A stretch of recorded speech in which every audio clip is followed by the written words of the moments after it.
back. I have a confession to make. I usually do, I perform for a lot of colleges and corporate events, and I usually do 50 minutes of comedy, and then I do 10 minutes of serious stuff, and I think of it as like the pill that you put inside the ball of meat that you feed to the dog. But you're just getting the pill now. I heard a bunch of you are vegetarians. You're probably offended by the analogy. So I want to go back to the slide that hopefully will be showing up any minute now.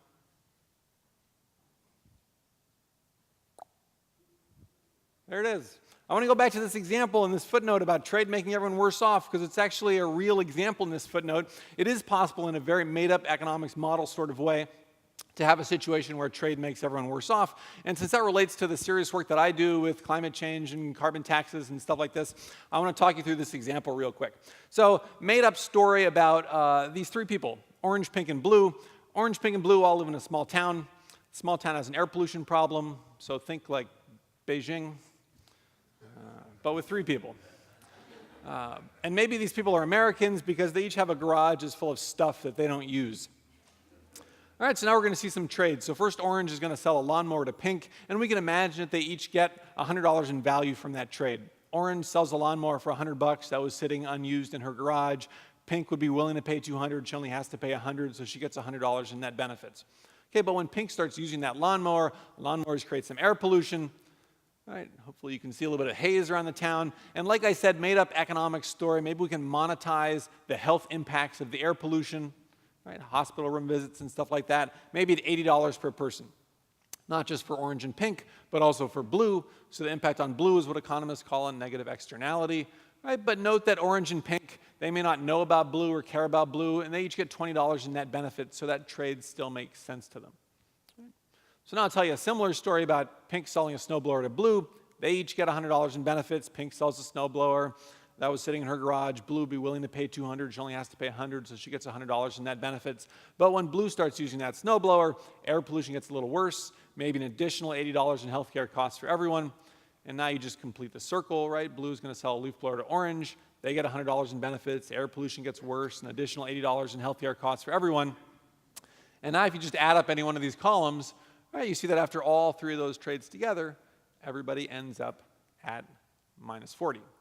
Right, so this is the tragedy of the commons, the prisoner's dilemma, if you're familiar with these ideas from an economics or environmental studies class. Right, and the economic idea here is that each person's trades are individually rational. If you ask any of these people if they want to take back any of the trades that they made, they'll say no, because each trade they make leaves them $20 better off, but altogether the trades end up hurting everybody. If you want to belabor the point and make a connection to climate change, you could, I don't know, like label the people. Right? And this is in very broad strokes what economists are concerned about when it comes to climate change. Now, like I said, I do a lot of talks for colleges and corporate events and some groups that are a little more conservative than the crowd here today. But I'm going to do the same stuff that I do. I'm going to do for you the same stuff that I do for them, which is sort of a very brief intro about climate change and sort of stuff that I think is important to know. One is that carbon concentrations in the atmosphere are going up. Nobody doubts this. Almost nobody doubts that it's primarily caused by human activity, burning fossil fuels and deforestation. All right, then we have this hypothesis that says that if carbon concentrations in the atmosphere go up, then global temperatures are going to go up. So we can run the experiment, as we've been doing for the last couple hundred years, and here are the results of the experiment. These are red bars are 10-year averages going up through the 1970s, starting at the 1880s, going up through the 1970s, and then there's the 10-year average for the 1980s, there's the 1990s, there's the 2000s, there's the first couple years of the current decade for what it's worth. So temperature's going up pretty much in line with the projections of climate science. If there are folks who don't happen to believe that humans are partly responsible for increasing global temperatures, it's okay, I find common ground with you anyway. And the common ground comes from the way that economists think about pollution problems in general, which is that the way to get less pollution is to make polluting expensive. Because when you make polluting expensive, you get market forces working to promote conservation and innovation and the development of new technologies and all the things that I at least love about capitalism. Right? So what I work on as an economist, as an environmental economist, is using the power of capitalism and the tools of economics to protect the environment. And how do we do that? There are a couple policy tools to talk about. One of them is a carbon tax or an auction cap and trade system. But the point of both of those policies is to drive up the price of fossil fuels. This is generally the part where people stop laughing.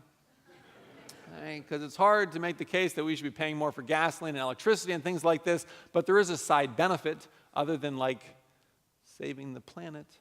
Right? And the side benefit is that if you do these policies right, then you generate a pile of revenue. And you can do all sorts of things with that revenue. I'm sure you all have your own ideas about what the government could do with a pile of revenue, but the idea that I go around talking to folks about and working on is that we could be using most or all of that revenue to reduce or eliminate existing taxes. So it's called environmental tax reform or tax shifting, and the idea is that we should be taxing things we want less of instead of taxing things we want more of. Right? So right now we have taxes on income and savings and investment and payroll, and we like all those things, right? And we want more of them. So environmental tax reform is about having lower taxes on those things and making up the revenue with taxes on things that we want less of, like carbon emissions. Okay, and this is where I find common ground, even with folks who don't believe in climate science. So George Will, who's a columnist for the Washington Post, he's a pretty prominent climate skeptic. He came to one of my classes once. He doesn't believe humans are partly responsible for increasing global temperatures, but I asked him if he would support replacing the payroll tax, the employment tax in this country, with a carbon tax, and he said that he was all for it, because he hates the payroll tax. He actually said he would support replacing the payroll tax with a yogurt tax. But I said, let's stick with the carbon tax, right? Because I hate the payroll tax also, right? Especially with unemployment at 8.5%. And you know what? Like Al Gore hates the payroll tax. Al Gore said we should tax what we burn and not what we earn. So I asked George Will what he thought about the fact that he and Al Gore agreed on this particular issue. And George Will said, well, he said, an idea should not be held responsible for the people who believe in it. But that's okay. People across the political spectrum, certainly economists across the political spectrum, from lefty folks like Paul Krugman to folks on the right like Greg Mankiw and Art Laffer, think that this is a great idea. And there's even a place it's done in. So just to our north up in British Columbia, they have implemented a revenue-neutral carbon tax. I think it's probably the best climate policy in the world. Over a couple of years, it brings in $3.5 billion or so. And all of that money is being used to reduce personal and corporate income taxes in the province of British Columbia. Right, there's an offset for low-income households, which is a very smart element to deal with the regressivity of the policy. BC now claims to have the lowest corporate income tax rate in the G7. Right, a very attractive policy that was implemented by actually a right-of-center premier up in British Columbia. I'm working now with this policy. Actually, I played a very small role along with folks that I work with at Sightline Institute here in town on actually making this policy happen in British Columbia. We sort of planted a seed that, well, everybody likes to take credit for good stuff, so we'll take credit for it too. But we planted a seed with a book called Tax Shift that I worked on with Alan Durning many years ago, and we're still at it. We're working on advancing this idea, in particular here in Washington State. So let me just give you a sense of how a BC-style carbon tax would look in Washington State. Carbon emissions in Washington State from fossil fuels may be 85 million tons of CO2 per year. So if you had the same tax that they have in British Columbia, July 1st, it'll go up to its maximum rate, which is $30 per ton of CO2. So that's 30 cents a gallon of gasoline, 3 cents a kilowatt hour of coal-fired power, 1.5 cents a kilowatt hour of natural gas-fired power. If you had that same tax in Washington State, you would generate maybe $2.3 billion a year in revenue. There would be a small reduction in carbon emissions. It would get larger in the long term. Right? And that $375 per person is the incentive that individuals have to think about what kind of car am I driving, how far do I live from work, is my home insulated, and businesses have those same sort of incentives to think about, in particular, a lot of the policies that you've heard about earlier in the day, right? A lot of the things, whether it's energy efficient buildings, the stuff from Rocky Mountain Institute, efficiency, a lot of those ideas become more attractive the higher energy prices go, that fossil fuel energy prices go. Okay. What could you do with $2.3 billion a year in Washington State? Just to put it in perspective, you could cut the property tax in the state by a quarter, right? Or you could reduce business taxes in the state. You could also fund the Working Families Credit to offset impacts on low-income households. And so there are ways to do this in a revenue-neutral way that could appeal to people across the political spectrum.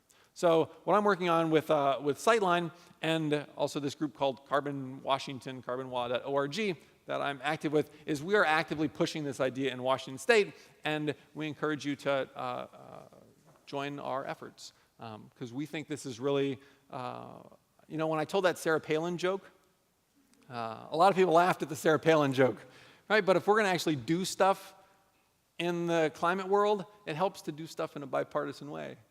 Right? And it helps to do stuff with people who are not going to laugh at Sarah Palin jokes. And a lot of the concern, I think, coming from folks on the right side of the political spectrum is about growing the size of government. And so what revenue-neutral carbon taxes, what revenue-neutral tax reform and environmental tax reform is about is finding a way to deal with environmental problems without growing the size of government. Right? So it's not about making government bigger or smaller, it's about changing the way that our tax system works and trying to make it more efficient and help us achieve our environmental goals. Thank you very much.